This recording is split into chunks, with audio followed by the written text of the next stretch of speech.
Kottayam SME college വിദ്യാർത്ഥിയെ മുങ്ങി മരിച്ച നിലയിൽ കണ്ടെത്തി. തിരുവനന്തപുരം സ്വദേശി അജാസ് ഖാനാണ് മരിച്ചത്. ടോബി ജോൺസൺ വിവരങ്ങളുമായി കോട്ടയത്ത് നിന്ന്. ടോബി, എന്താണ് സംഭവിച്ചത്? ടോബി,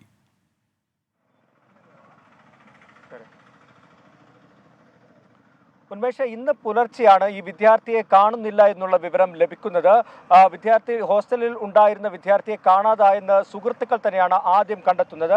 ഇദ്ദേഹത്തിനെ കുറിച്ച് തിരഞ്ഞപ്പോൾ, ഇദ്ദേഹം എവിടെയെങ്കിലും പോയിട്ടുണ്ടോ എന്ന് തിരഞ്ഞപ്പോൾ ഫോൺ കിടക്കുന്ന കട്ടിലിൽ ഉപേക്ഷിച്ച നിലയിൽ കണ്ടെത്തിയെന്നാണ് വിദ്യാർത്ഥികൾ പറയുന്നത്. അതിനുശേഷം എവിടേക്കെങ്കിലും പോയിട്ടുണ്ടാകാമെന്ന് കരുതി പുറത്ത് വഴിയിലെല്ലാം തന്നെ പരിശോധന നടത്തി. അങ്ങനെ പരിശോധന നടത്തിയപ്പോഴാണ് ഈ പനമ്പാലം എന്ന് പറയുന്ന സ്ഥലത്തുള്ള, അതിന് തൊട്ടടുത്തുള്ള അമ്പാടി കവലയുണ്ട്, അവിടെയുള്ള ഒരു CCTV ക്യാമറയിൽ ഈ അവിടം വരെ എത്തുന്ന, റോഡിലൂടെ നടന്നു പോകുന്ന CCTV ദൃശ്യങ്ങൾ കണ്ടെത്തി. എന്നാൽ തൊട്ടടുത്തുള്ള ഒരു പാലമുണ്ട്, ആ പാലം കടന്ന് മറുവശത്തേക്ക് പോയിട്ടില്ല എന്നും അതിനപ്പുറത്തുള്ള CCTVകൾ പരിശോധിച്ചപ്പോഴും മനസ്സിലായി. അങ്ങനെയാണ് ഈ കാണുന്ന മീനച്ചിലാറിന്റെ കൈവഴിയായിട്ടുള്ള കുടമാളൂർ പുഴയിൽ ഒരു പരിശോധന നടത്തിയത്. ഇന്ന് ഉച്ചയോടുകൂടിയാണ് ഫയർഫോഴ്സ് സംഘവും അതുപോലെ തന്നെ ഈരാറ്റുപേട്ടയിൽ നിന്നുള്ള ടീം എമർജൻസിയും ചേർന്ന് വിശദമായിട്ടുള്ള ഒരു പരിശോധന നടത്തി. അങ്ങനെയാണ് അല്പസമയം മുമ്പ് ഒരു 30 മീറ്റർ മാറി ഈ പുഴയിൽ നിന്നും മൃതദേഹം ലഭിച്ചിരിക്കുന്നത്.